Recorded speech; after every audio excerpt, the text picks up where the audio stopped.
Қайырлы күн қыздар, жасалу жолы өте қарапайым, сондай-ақ дәмді творожный пирог жасаймыз. Менің каналыма тіркеліп, пікірлеріңізбен бөлісе отырыңыздар. Өлшем бірлігі бізде стакан, 200 граммдық стакан, 1 стакан қант аламыз, жартысын тестаға қосамыз. 1 жұмыртқа және жарты стакан қант. Екеуін жақсылап венчикпен араластырамыз. Қант ерігенше, ақ көпіршік болғанша. Осы жерге содамызды қосамыз. Соданы алдын ала гасить етіп аламыз, уксуспен немесе лимон шырынымен. Барлығын жақсылап тағы бір араластырамыз.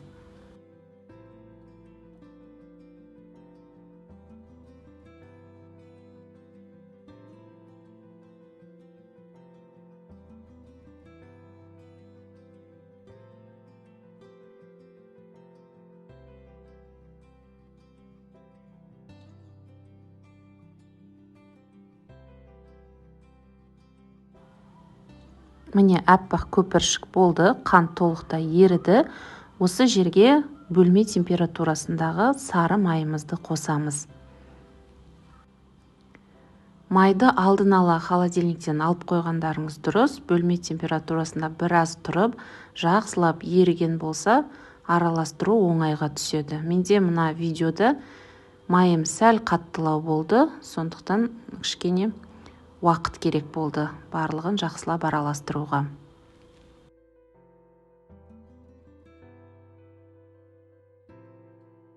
Енді осы массаға ұнымызды аз-аздап қосамыз. Өлшем бірліктерінің барлығы беріледі, бірақ ұндар әртүрлі болғандықтан аз-аздан қосып, жұмсақ теста илеп аласыздар.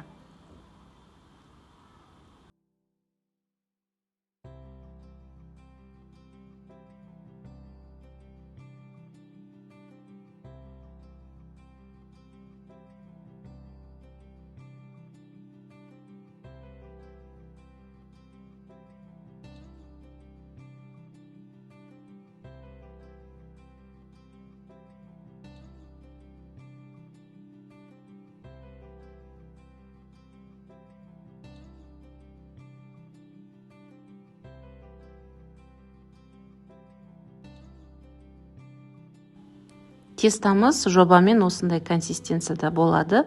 Өте жұмсақ теста болады бізде. Осыны 2 бөлікке бөліп, пакетке салып, кіші бөлігін морозильникке, үлкен бөлігін холодильникке қоя тұрамыз. Енді начинкасын дайындаймыз.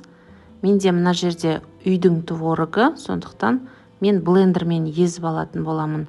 Ал егерде магазиннің пачка творогы болса, онда тіпті жақсы. Жұмыстарыңыз азаяды. Міне начинкасы дайын бізде. Енді пирогты жинақтауға кірісеміз.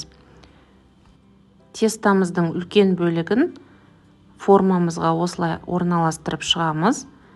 Песочный тесто болғандықтан май жағудың немесе пергамент төсеудің қажеті жоқ. Жабыспайды пирогтарыңыз. Біркелкі етіп төсеп шығамыз тестамызды.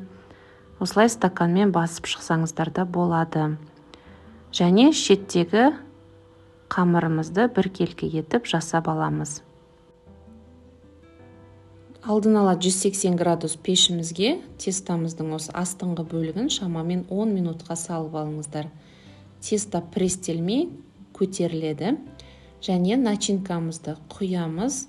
Морозильникте 20-25 минут тұрған екінші тестамызды, яғни кіші бөлігін үккіштің үлкен көзінен өткізіп, пирогтың бетін жабатын боламыз.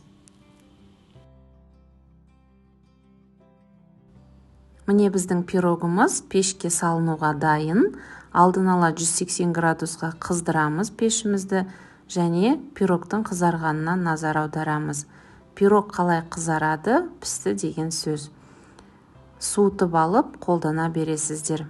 Жасап көріңіздер, біздің жанұяға өте қатты ұнады пирог.